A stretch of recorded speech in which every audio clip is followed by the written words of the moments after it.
Success in life is based on taking risk. The most successful people in life have also made the most mistakes because they take more risk. They are willing to try something new, something unproven. They are willing to experiment, and they are willing to fail. Because they don't consider failure a disaster. Instead, they consider failure an opportunity to learn. A failed experiment tells them what did not work, which provides information regarding how to achieve success. If you want to be successful in your life, you need to be willing to take risks. Of course, these need to be calculated risks. A risk in and of itself does not lead to success. In fact, without evaluating the potential of the risk may be more likely to have negative outcomes, which is why many people avoid risk. They don't understand that successful risk-taking involves calculation and planning. You need to determine whether the risk has the potential to achieve what you want. You need to assess the cost of the risk and the consequences of the risk if it fails, and determine if it is worthwhile for you. Everyone has a different gauge for this. You don't have to assess risk in the same way someone else does, because the outcome is something you have to live with. Just because someone else is okay with risking their fortune, or even their life, does not mean that you have to do the same. You need to assess what outcome you are okay with. Risk does not need to be a major undertaking. It can be just stepping outside of your comfort zone. It can be trying something different, something you've always wanted to try, but didn't for fear of the outcome. It is the willingness to desire something and pursue it. In fact, the fear of taking any risk, of trying anything different, often shuts down desire.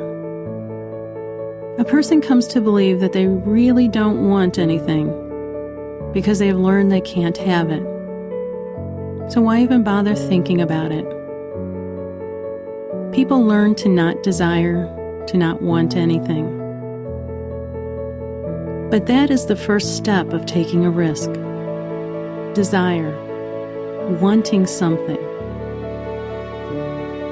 For some people, desire itself has become a risk, the risk of disappointment. However, it is important to see desire as an opportunity and worth the risk of disappointment. You may or may not be able to have what you want, but by wanting it, by dreaming about it, by imagining the possibilities, you can take the first steps towards it. So instead of saying, "That isn't possible anyway," you can say, "Let me just imagine what it might take." Allow yourself to fully immerse in the dream. Once you visualize it, then you can ask yourself, what will it take to get there? At this point, you might not have all the information you need, so you might need to obtain information. How can you get this information? Who do you need to talk to? Obtaining the information may even involve risk for some people, because this could be outside their comfort zone. However, keep in mind that knowledge only provides you with possibilities. You still haven't made the decision to proceed. The information helps you calculate the risk. Once you have all the information you need, you will see the steps to achieve what you want. If you don't see those steps, there still may be gaps in the information. You may need to fill in those gaps by obtaining more information until you can clearly see the steps. When you do have the steps, don't automatically dismiss your ability because some of the later steps may seem beyond what you are capable. Instead, look at the first steps. Ask yourself, can I do this first step? And ask yourself, if I follow the plan, will it prepare me to do the things I can't do right now?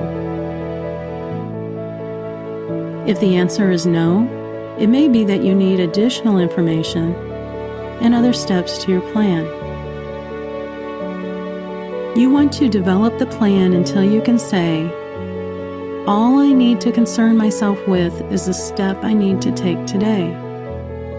Each step will prepare me for the next step. About now, you might be thinking, where is the risk? This seems to be all about planning. Which is the point I am making. By developing a detailed, well-informed, doable plan, you are minimizing risk. That is what is meant by calculated risk. This doesn't mean that there won't be any mistakes or failures along the way, but it improves the chances for success. Also, when errors occur, often it just means that you adjust the plan based on what you learned from the mistake, rather than quit the plan entirely. You also might be thinking, this seems like a lot of work. Again, you are right. The romanticized version of success being due to luck is inaccurate.